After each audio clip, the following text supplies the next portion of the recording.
Bonjour, bonsoir, Nabalandinho. Il y a la voix, c'est cette télévision. Je vais dans la Binonio. Vous allez belé, partout dans le monde. Vous en avez par la voie internet. Au niveau États-Unis, na Pessimino, joyeux Noël, na Bino, en Europe, joyeux Noël, na maman Fatou, la mère des opprimés. Vous en avez Asie, Océanie, en Afrique. Sans oublier en République démocratique du Congo, c'est toujours votre humble serviteur Moïse Mao Kantiba, l'émission Bolingaka. Toloba, Totolobate, Oto Mesana, Kopé Sabino, actualité politique en temps réel, Boyeba, Toza Wapi, Tozo Kende Wapi, Petukosuka, Wapi. Après Simbote, de quoi si ma caméra, Arnold Leboga, de quoi Vibia. Le signe naturel, la bossa inte Cécile Mbote, Cécile Mboko, Fiti Maman de Masiara, joyeux Noël Naé, joyeux bon anniversaire na Maman Cécile Mboko. N'tamba na bino bozali ebele partout boza kolanda biso partout dans le monde. À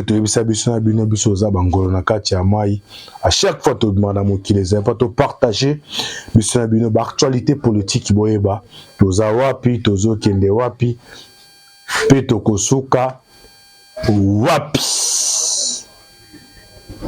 décryptage de l'actualité politique est basé dans la situation sécuritaire dans l'Est de Mboka-Nabiso. FRDC c'est neutraliser 3 opérateurs à drone kamikaze. Ba rebelle bazana ba drone kamikaze oyo France apesi bango, France adota bango. Bandeko oyo to rezonaka na émotion, oyo to monaka guerre à est intimement seki boye ba awa 3 drones wana occidentaux ba pesa ki yango na ba rebelle ba pesa ki yango na Kagame. Ba rebelle bazana comment se fait-il que bomona ke ba rebelle bazana ba drone kamikaze na bandeko na pesa une explication ba drone kamikaze wana pays ni na pesi yango na ba M23 boye ba ke no bitumbo tozo bunde za bitumba moko bomo bozo yango na légèreté te tozo na bitumba na Union européenne boye ba drone kamikaze mais de tolo ba awa FRDC changement ya ba généraux siko ba siko à travers orientation d'avoir réussi à battre, à neutraliser 3 opérateurs à drone kamikaze et à M23 à travers l'appui hélicoptère.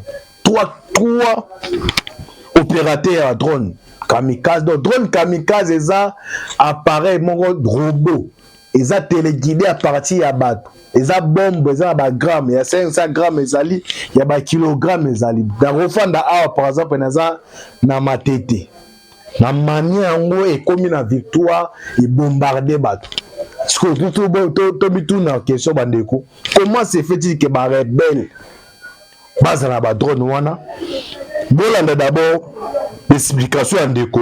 Bolanda on est très pertinente. Bolanda l'explication en déco comme ça. Toujours on a pour notre continuer ba drone kamikaze yango ndenge nini ba rebelle et combien pas ba rebelle à 1-23 rebelle azana ba drone kamikaze to ba l'explication comme ça toujours on to continuer biso na bino. Voilà, c'est quand même une bonne nouvelle de ce dimanche. Les FARDC viennent de Bozana, excuse na bon ça peut sont bien. Bolanda, ba révélation de quoi c'est concerne drone kamikaze. Voilà, c'est quand même une bonne nouvelle de ce dimanche. Les FARDC viennent de neutraliser les opérateurs de drones kamikaze des forces rwandaises. Est-ce que vous imaginez une rébellion qui a des drones kamikazes? Imaginez un peu, une rébellion qui a des drones kamikazes. On est en train de suspecter que ces drones ont été donnés par les puissances occidentales, notamment les Américains. Ils auraient donné des drones kamikazes et ces drones kamikazes, ils les ont utilisés contre la RDC, contre les populations civiles. Et aujourd'hui, l'hélicoptère de FARDC vient de neutraliser les opérateurs de drones. Et c'est une très bonne nouvelle pour la RDC. La deuxième nouvelle, c'est que les avions de la RDC commencent à décoller parce qu'ils avaient un système de antimissile sol-air. Ils contrôlaient tout l'espace. Mais maintenant, là, vous voyez, les hélicoptères commencent à décoller. Ce qui fait que les Sukhoi aussi peuvent décoller. Les Occidentaux avaient tout fait pour pousser le président Félix Tshisekedi et la RDC à bout, de sorte qu'on accepte les conditions de M23, leurs négociations, les partages. Vous connaissez déjà ce qui pouvait se dire dans les négociations. D'abord, la première chose qu'ils devraient demander pour les négociations, c'est la libération de Mwanga Tchouchou. Ça, c'est la première chose qu'il devrait demander, qu'on libère Mwanga Tchouchou et qu'on lui remette son entreprise de coltan à l'Est. Ça, c'est la première chose qu'il devrait demander. Et là, la RDC a refusé toute négociation et le gouvernement a dit niet, il n'y aura pas de négociation avec les M23. Des gens qui ont massacré la population, des gens qui ont tué la population, la RDC ne saura pas négocier avec eux. Vous voyez un peu. Et ça, c'est une très bonne nouvelle pour les FARDC. Malheureusement, les Congolais sont contents de publier ce que Willy Ngoma a partagé. Là, ils vont publier dans toutes les plateformes. Mais c'est que les FARDC viennent de faire. Nous sommes le dimanche. Ça, c'est un journal qui vient de publier. Le dimanche 22 décembre 2024. C'est aujourd'hui. C'est tout de suite là. Les FARDC viennent d'abattre. Les kamikazes, les drones kamikazes, là, ce sont des drones qu'on envoie comme des bombes, mais des bombes qui sont dirigées par une technologie très avancée. Et ces bombes sont ciblées. On peut les cibler et dire, bon, attaquer telle place. On commande à partir de quelque part. Ils sont en train de bien voir partout. Ils commandent à partir de... Et ça va atteindre la cible. Et vous avez vu comment est-ce que les M23 sont venus avec une très grande force. Ce ne sont pas eux. Ce sont les Occidentaux qui leur ont donné tous ces drones. Comment une rébellion peut avoir tous ces armements? Et vous avez compris maintenant la réalité de notre pays. Quand vous êtes en train de condamner Félix est faible, Félix est faible, regardez la puissance avec laquelle les rebelles utilisent. Vous pensez que c'est un jeu? Félicitez le président. Ok. J'espère que Bandeko Bolandi ba drone kamikaze wana. Ba drone kamikaze wana pays et PC yango ba rebelle invertu za France. Ba drone kamikaze wana ba sali yango na 2000 et donc ya ba drone te salemi na 2013, 2023. Doza même ba drone même ba drone oyo France Union européenne ba limba pesa yango na Ukraine. Siko bazui ba doté ba drone wana ba rebelle ya M23. C'est la France, ba drone wana salemi na Toulouse. Eza ba 500 grammes ezali ya ba kilogramme de France, pays ba France et puis ba rebelle ba drone. Yo moni un certain temps remarquer ki ba nebando tout na ba question que non antibal tozo mona lisusu ba drone na biso pardon ba Sukhoi na biso zo matate ba drone kamikaze wana bobengo ba drone kamikaze do eza wana imuna na kate. Des technologies très avancées oyo soki biso to meki ko matisa ba drone nini ba Sukhoi na loenge et quoi ko abattre même ba Sukhoi na biso. Mais tala siko ba rebelle, un rebelle. Aza ba drone kamikaze. De là que ça que non niveau oyo communauté internationale Union européenne. Ba doté nango na ba rebelle, ba lingaki que non il faut Gomé tomber dans le mbangu de battre rapport de force moko ezala que non tous altos ndima ko négocier na ba rebelle à 1-23 mais Tshisekedi olingete quand même aza moto quoi il faut bien encourager ba FARDC na biso ba wazalendo eto ba to faut encourager ba mais regret zozala makasi pour na biso pour surtout pour na ngezani. Na guerre ba sorta ba guerre za rebelle toza na guerre o guerre a minduki bozo beta toza na guerre ya communication na guerre ya communication politique ezaka na kati ngana défi mbongo epai ya Arnold menaki na ebisi batuke non Arnold mutu na défi Arnold mbongo siko soki pe bato bayoka ngai o bayoka message nanga baza na vérification baza na information sécurité ba propager message donc na pas bato yabi que non antibala déficit Arnold mbongo mais en réalité ngane na déficit mbongo Arnold donc ça va guerre à communication donc c'est-à-dire na guerre à communication ça va montage ça les marques na hôtel maliboso ndaku awa na teme sika ndaku moi esika mo beza désert mais ba monter ba char na simananga ba monter ba to ba kufi na simana juste na publier na réseaux sociaux que non de na hôtel ma awa de na za awa na za par exemple na village songolo pakala na tu ko bon ba FRDC to récupérer donc o ayebi communication te o ayebi pe guerre communicationnelle te o ayebi comme ayebi angote arozwa abandi ko tindela bato bolanda moni ke FRDC azo kokate tala batininga video mo awa Willy Ngoma webi te ke non Willy Ngoma peut-être message azopesa wana video bozo mona esika azali za montage moko monté na ba professionnel si bozo bomona bino boza bomona photo mo etambola ke non bazu ba monter Kagame na Fati bazo mela zogi whisky donc so eloko wana mo conscience eza ke non eloko eza montage bongo pona ko monter vidéo donc boye bande ba congolais bandeko surtout na ba diaspora ya diaspora baza facile à manipuler bango bazo la biloko ya bando tinda koto tala ne loko wana donc vérification habite toza na guerre tout est permis Kagame azana ba compte au moins près moto kombone comme trésor mwamba mais c'est un Rwandais mais a utilisé compte ya komba ba congolais ya publiera contre RDC yo siko koto wana oyiba te ate trésor mwamba ti alo ba vérité. Ok, Trésor Mwamba, c'est un Rwandais, Azana Kigali. Mais a commis combo ya Trésor Mwamba, lié mission na yo ba peso Kagame foute na kaye, ezali pona ko communiquer ba biloko yo et ko déstabiliser biso. Siko bino ba congolais comme bolingi vérité te. Bolingi ba biloko non, so kineti FRDC a récupéré village tel. Bino bolobe la raté. Wala bo pe ces informations na ba conditionnel. Mais ce boyga que non, Willy Ngoma joue à sali ba montage ja salaka abouaki bino donc en tout cas bande konangai ce bozo comprendre le sens à guerre autoza nango te au banda koni okama. Alors France a d'autres qui n'a pas rebelle ba toi nous la kamikaze FRDC na commandement sika et monter ba stratégie de tolba 3 opérateurs na bango à travers l'hélicoptère, appuyer na l'hélicoptère na biso, ba neutraliser. Vous allez victoire moko significative pour Nabiso. Parce qu'à travers qu'on neutraliser 3 opérateurs à drone kamikaze et ils permettent et qu'on permettent de comment tout na mantibal. Oh, tout là. Ndeko Nabiso yo aza mutu moko oyo ta mususu. Eza parmi bato na matinda pour ko sauver Congo. Nzamba pambola ye esika nyonso azali nzamba pambola. Je vais vous dire pourquoi nazo pambola ye. Nazo pambola ye vraiment, c'est quelqu'un qui est apesina esengo. Au fait, mutu azaki na RCD ya Bazaras Roberwa Nyarugabu, il était là. Tango bitumbe bandi à un certain moment Rwanda bandi ko pesa bango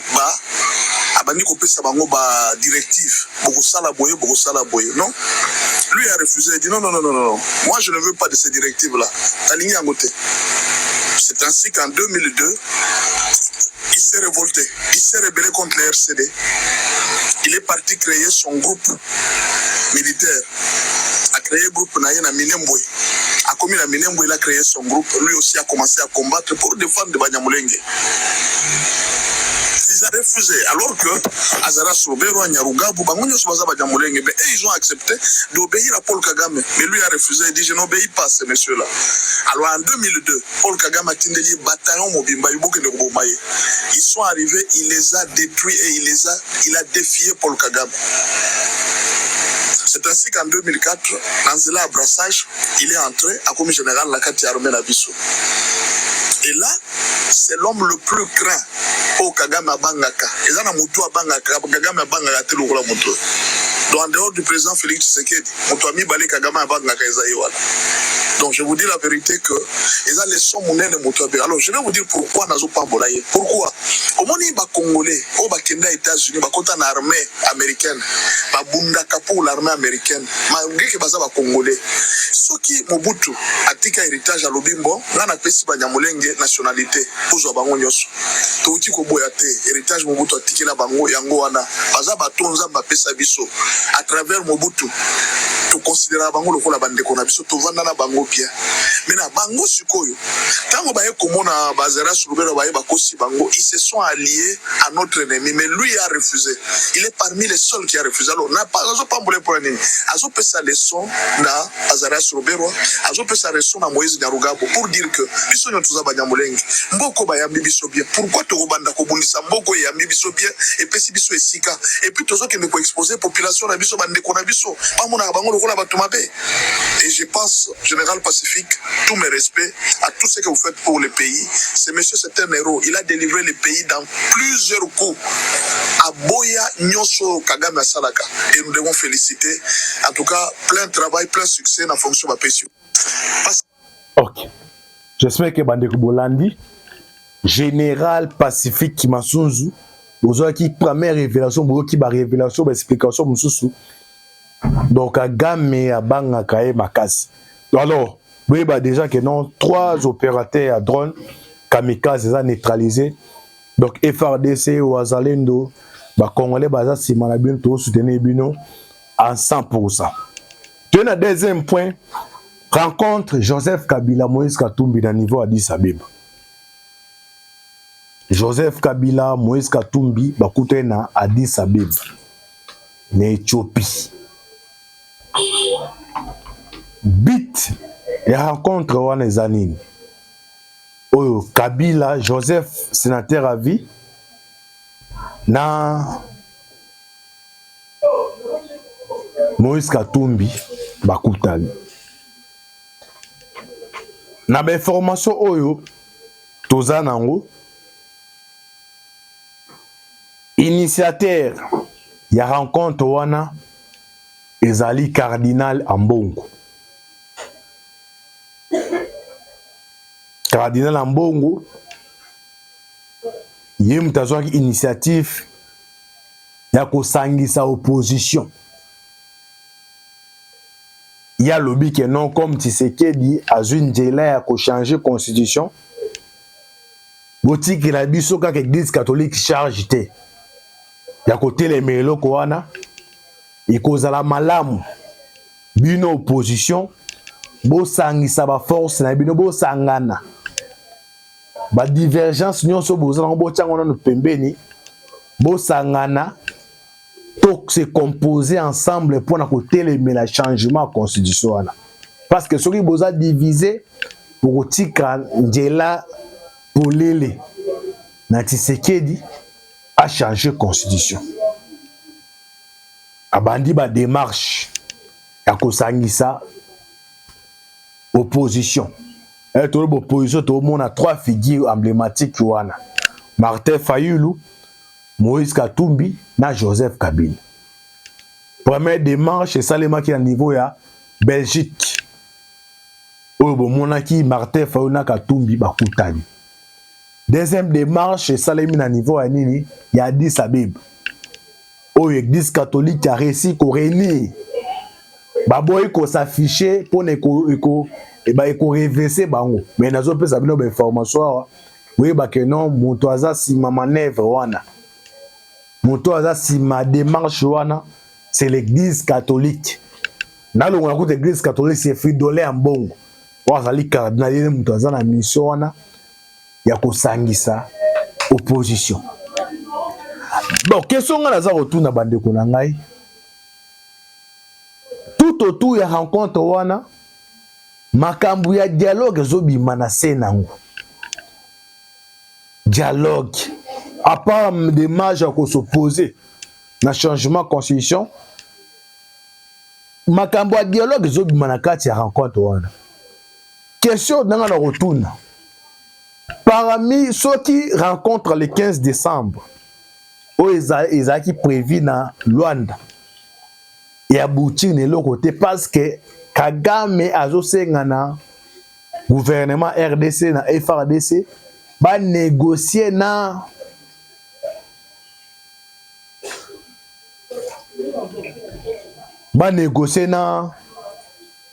M23. Si c'est qui de qui musika koloba ke non kuna rencontre ça qui na ba mamba ino ça que non, même si Kagame comme na porte M23 comme na porte yanda kunaye akotikalaka ko négocier te na bango. Mais initiative opposition azozwa oyo on a si na initiative wana opposition azosenga dialogue. Est-ce que pour l'instant opposition comme porte-parole ya M23 te rôle jeune oyo tata Canadien azako jouer na kati wana. Kabila dernièrement awa aoti ko délocaliser Kije. Oyo ba John Numbi na ba Pasteur Ngoyemulunda ba tchaki na Zambie ba préparaki ko. Comme ba arrêté Ngoyemulunda ba raté ko kanga John Numbi ba kangi ba jeune bazaki na ko préparer ko wana rébellion mususu na niveau Katanga. Alors Kabila zaki initiative ya ko délocaliser Kije wana ko mona na Namibie. Bande ko bolanda la voix c'est la sabino rencontre wana oyo amemaki akende kokuta na président namibien yé mon côté maza kenda na deux personnalités ou ba accompagner qui Patience Ayiba na Barnabé Kikaye oye kuna présenter bon combat Congolais baza au télémé la changement constitution alors tu sais que dans zone ngabo mabango asanga ki ba installer base na bango ya résistance de tolo ba bande ko bozo courante sur beaucoup de la voix c'est bon total l'émission na salle émission spéciale pour la rencontre wana o salemaki à niveau na Namibie au Kabila amemaki des collaborateurs pour na ko délocaliser Kije quartier général ya ba Congolais bando préparer plan rébellion à sika na niveau ya Katanga pour l'instant Kije na bango à niveau ya Namibie. Alors, les loyaux, Moïse Katumbi na Kabila, baki okuta à niveau Addis Abeba, mais mutazo jouer bons offices wana c'est l'église catholique. L'église catholique, tu es il faut à l'église au milieu des villages. Congo, tout ça d'abord agressé. Tout ça na bitumbo, tout ça kobundana notre pire ennemi. Paul Kagame. Bitumba ngona no silité. Bitumbana no cité Tokito Obo Kakenon Joseph Kabila Moïse Katumbi bazo préparer un plat wana soit ya ko faire partie de Tshisekedi ou soit ya dialogue au selon o Kagame aza ko senga bande konanga ba Congolais total sima tozonga bato total sima tozonga bato. Gana sepeli mingi na nomination à Sigoué na niveau armée. J'espère qu'il va traître. Au batikala il copie ces informations. Au bazaï copie ces informations. Na Rwanda, l'héros va commis en difficulté. Parce que mouten na clé, faut la ko démanteler réseau wana mobimba. Ou ayebi que non soki ba rené koti. Ba muta opesa information za mutu songolo pakala apesa information na boye lelo batie général Masunzu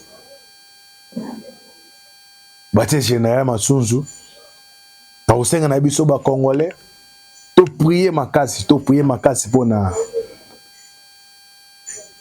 FARDC na biso to prier makasi pona ba wazalendo. Il fait déjà qu'on neutralisé 3 opérateurs. Il y a drone au kamikaze. FARDC Algérie énergétique. Na osenga na bino boyeba ke no bitumba o to bunda. Ezakaka RDC na Rwanda te. Ezali RDC contre bae. Mumbu ba pays nyonso baza Union européenne wana de tozo bunda na bango. Mais bon na ba doté bango ba drone oyo. Ezaki facilité. Siko ba siko eza ko se préparer misusu na rolo bon te boye bakeno bande botunaki anti bal basiko ezo matate basiko eza déjà en état d'alerte kala mingi te ezo mata pone banda kosala opération na yango nazo balancer bino troisième audio yango eza mo mulai na kolenga pe na kosenga na Leboga asina les minutes wana naeba soit na couper yango nazala bref bolanda troisième audio oyo eza kolobela nini. Ok, Leboga a 7 minutes. Na 7 minutes yana na balancer bino audio to landa biso na bino comme ça to songa pas to chiter bolanda audio ezolo banini. Bonsoir mon pasteur Benjamin. Papa, comment vous allez? Vous allez bien? Comment va la journée? Comment la famille aussi se porte? Comment?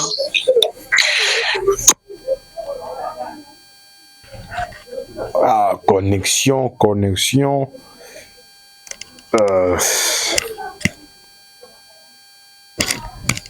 les autres dérangés, ils sont très important. Bolanda.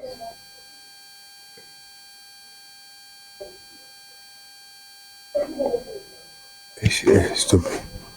Il y a Christian Lusakono qui est opposé à Patrick Lokala dans un dossier au tribunal.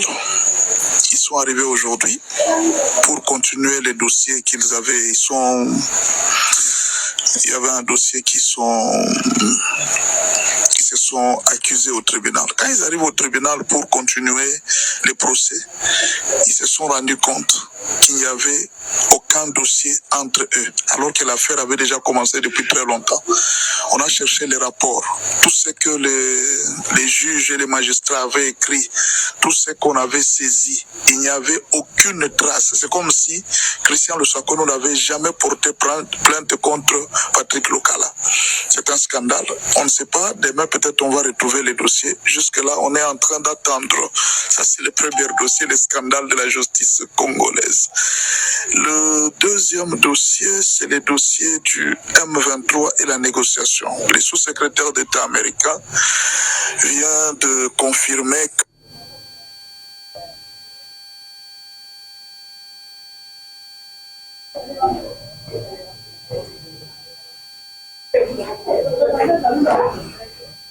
j'espère que connexion et mon boulot besoin comprendre d'habitude ça ba décembre kaka sous-secrétaire d'État américain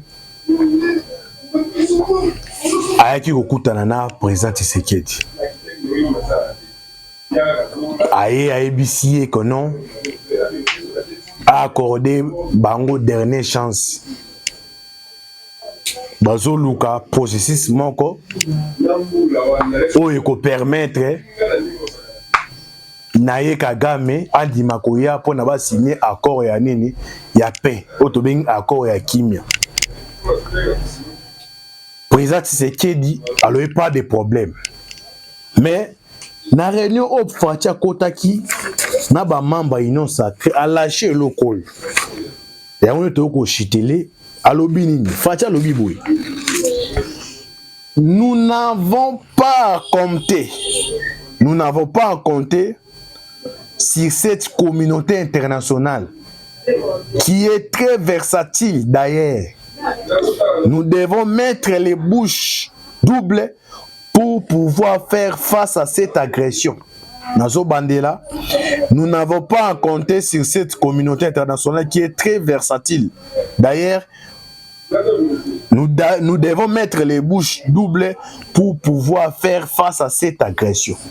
Donc, c'est-à-dire Tshisekedi a opté pour la guerre. Tshisekedi a opté pour la guerre, mais guerre moko oyo azo lingate ezala officiellement annoncé. Ils ont sur le plan stratégique, mais oyo alanda kebe formation na biso. Oaza kolanda penda alimemia nomination ba généraux ba tchewana. Je te expliquer bino généraux moko ba remplacer Pour comprendre que non, Tshisekedi a annoncé anonymement déjà déclaré guerre. Mais Mikolo Zali Koya, qu'est-ce qui va se passer?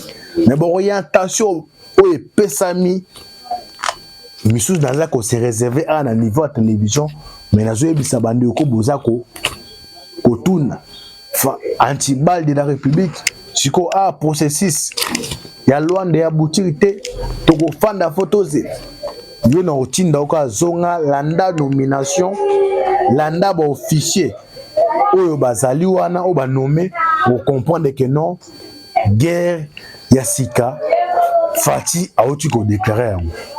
J'espère qu'avec ma position mususu tokozonga pona to pesa bino ba détail moi connais ça les biso défaut alengana balancer bino audio o ya révélation mais eza ba koko sur la connexion mais na pesi bino briefing. J'espère que les messieurs Zali Koya l'explication monsieur européen ça et on doit qui apprendre à tout expliquer tout partager bisona bino décryptage voyez ba makambeteli ya ba drone to 3 drones kamikaze au France communauté internationale Union européenne va faire ça qui na M23 va faire ça la Kagame et FARDC ça outil ko neutraliser encore battre de l'espace aérien pour l'instant de éviter comme bazami tema mabe ce boluka ba c'est bango misusu.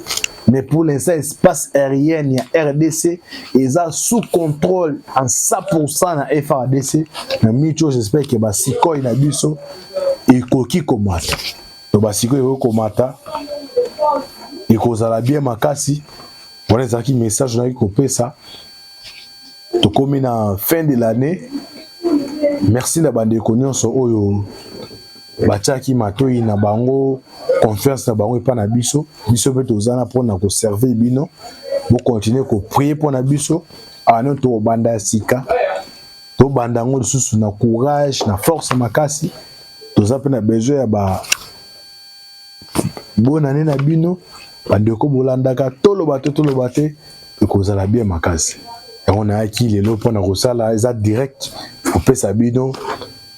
Na salle émission tous les jours à Noël na salle yango avant to comme na année à sika to sala mususu to senga na bino ka bo s'abonner bo continuer ko partager émission ezaki ndeko na bino Moïse Mo Kanchiba on a ko ça décryptage awa nzamba batela bino affaire à suivre. Ciao.